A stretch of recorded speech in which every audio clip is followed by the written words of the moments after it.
الحمدللہ رب العالمین الرحمن الرحیم السلام علیکم ورحمۃ اللہ وبرکاتہ۔ تصوف کے جوہری پہلو کے سلسلے میں کرامات اولیاء اور معاملات اولیاء کے سلسلے میں آج کا واقعہ، آج کی بات، حضرت سفیان ثوری رحمۃ اللہ علیہ طالب علمی کے زمانہ میں ایک مدرسے میں تعلیم حاصل کیا کرتے تھے۔ اس مدرسے کی جس دیوار کے سائے میں آپ اکثر بیٹھا کرتے تھے، اس دیوار کے ساتھ ہی ایک مکان تھا۔ اتفاق کی بات ہے کہ ایک رات کسی نے اس مکان میں نقب لگا کر سامان چوری کر لیا۔ جب صبح ہوئی تو مالک مکان نے اپنے گھر میں نقب لگی دیکھی، یعنی چوری دیکھی، تو اس پر مالک مکان نے حضرت سفیان ثوری رحمۃ اللہ پر چوری کا الزام لگا دیا اور آپ کو پکڑ لیا۔ اس بے بسی اور بے چینی کی حالت میں حضرت سفیان ثوری رحمۃ اللہ نے اللہ تعالیٰ کے حضور دعا مانگی۔ دعا کیا ہے کہ اے اللہ، تیرا یہ فرمان ہے کہ جب گواہی دینے کے لیے بلائے جائیں تو گواہی دینے سے انکار نہ کریں۔ اے اللہ، تیرے سوا یہاں پر میرا اور کوئی گواہ نہیں ہے۔ آپ کا یہ فرمانا تھا کہ اچانک اسی وقت ایک شخص چیختا چلاتا ہوا دوڑ کر آیا اور آتے ہی کہنے لگا کہ سفیان ثوری کو چھوڑ دو، سفیان ثوری کو چھوڑ دو، سفیان ثوری کو چھوڑ دو، چوری میں نے کی ہے، چوری میں نے کی ہے۔ لوگوں نے حضرت سفیان ثوری رحمۃ اللہ کو چھوڑ دیا۔ پھر اس چور سے حیرانی کے عالم میں پوچھا کہ تم نے کس وجہ سے اپنے جرم کا اقرار کیا؟ ایسی کیا وجہ بنی، کیا معاملہ ہوا کہ اچانک تم دوڑتے ہوئے چیختے چلاتے ہوئے آئے؟ وہ کہنے لگا کہ ابھی تھوڑی دیر پہلے میرے کانوں میں ایک انتہائی غضبناک آواز آئی کہ سفیان کو فوراً چھڑواؤ اور چوری کا مال واپس کر دو ورنہ ابھی برباد ہو جاؤ گے۔ اللہ اکبر۔ اب اس واقعے کا جو جوہری پہلو ہے وہ بڑا خوبصورت ہے۔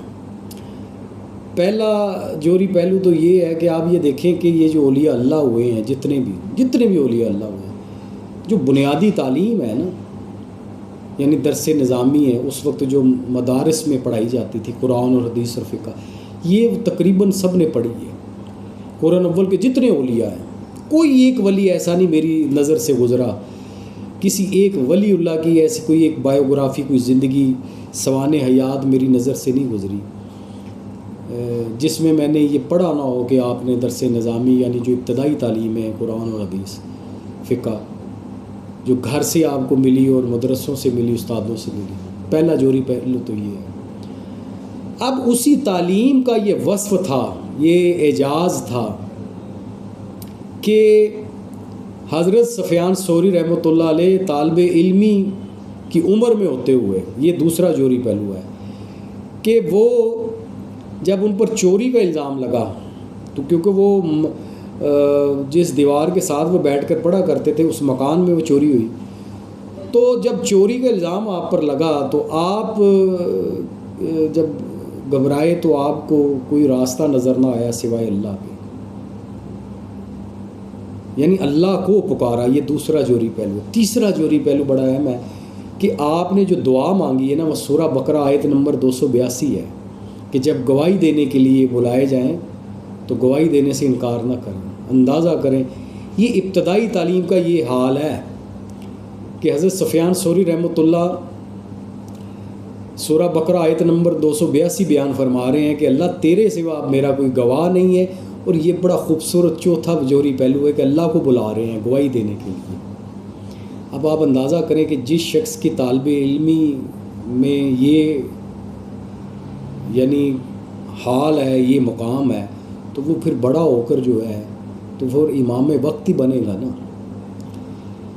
تو یہ ہے ان اولیاء اللہ کی صوفیہ کی جو تربیت ہے کہ یہ پہلے جو تعلیم حاصل کی ہے، جو مدرسے میں جو ظاہر قرآن اور حدیث پڑھایا جاتا ہے، اب اس میں جو قرآن کا اعجاز ہے، جو قرآن سے انہوں نے پڑھا، ابھی ابتدائی اسٹیج ہے، تو فوراً اللہ کی گواہی طلب کی، اللہ کو بلایا کہ آؤ اب میری گواہی دو گے، تو کیونکہ تیرے سوا کوئی گواہی دینے والا نہیں ہے۔ اور اللہ کو وہ قرآن کی آیت سے بلا رہے ہیں، جو دعا کر رہے ہیں وہ سورہ بقرہ آیت نمبر 282 ہے۔ اس آیت کو دعا میں اللہ سے وسیلہ بنا رہے ہیں، اللہ کو مانگ رہے ہیں، اللہ کو کہہ رہے ہیں کہ آؤ میری گواہی دو، تو پھر گواہی آئی۔ یہ پانچواں جوہری پہلو، وہ شخص جب چیختا چلاتا وہ آیا تو لوگوں نے پوچھا کہ معاملہ کیا ہوا، تو اس نے کہا ایک غضبناک آواز آئی۔ تو یہ ہے ضمیر کی آواز۔ جب نفس جو ہے وہ پکڑ میں آتا ہے، اعتصاب میں آتا ہے اللہ کی، تو وہ پھر چیختا ہے، چلاتا ہے، وہ مجبور کرتا ہے آدمی کو، دوڑاتا ہے کہ جا اب یہ واپس کر۔ تو یہ ہے اس واقعے کا جوہری پہلو کہ جو اولیاء اللہ ہیں، اب ان کی جو تربیت ہے، ان کا جو طالب علمی کا جو زمانہ ہے، اس میں بھی دیکھیں وہ کس طرح اپنے اللہ کے ساتھ جڑے ہوتے ہیں، اللہ کے ساتھ لگے ہوتے ہیں۔ تو اللہ تعالیٰ ہمیں بزرگان دین کا صحیح مقام اور مرتبہ سمجھنے کی توفیق عطا فرمائے۔ اور میں ہمیشہ کہا کرتا ہوں کہ یہ معاملات صوفیہ اور کرامات صوفیہ، بھائی یہی ہے کرامات صوفیہ۔ کرامات یہ نہیں کہ ہوا میں اڑنا، پانی پہ تیرنا، یہ کرامات نہیں ہے، یہ کرامات ہیں کہ طالب علمی کا زمانہ ہے اور اللہ کو کیسے اپنی گواہی کے لیے پکار رہے ہیں اور قرآن کی آیت کا وسیلہ بنا رہے ہیں۔ اور اللہ تعالیٰ ہم سب کو مقام شرف عطا فرمائے اور اولیاء اللہ کا حقیقی مقام اور حقیقی کرامات سمجھنے کی توفیق عطا فرمائے۔